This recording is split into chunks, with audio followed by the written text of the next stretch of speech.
In this video, I'm going to show you how you can easily remove music sticker from Snapchat Story and keep the music.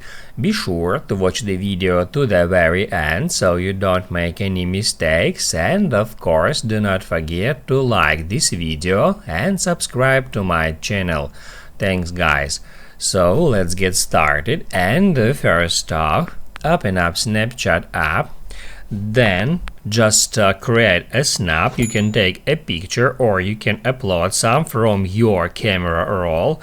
I'm just gonna select some random photo, let it be that one, and then I can just hit at that arrow down icon and add here some music.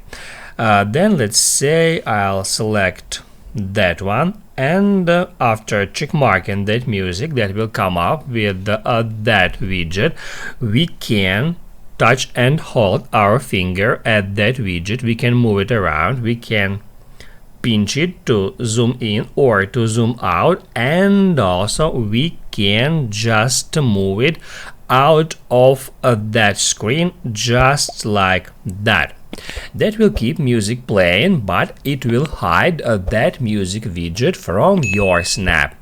Now you can write down in the comments below if you have any questions about that tutorial. Hit the like button if you like that video, and see you in the next one.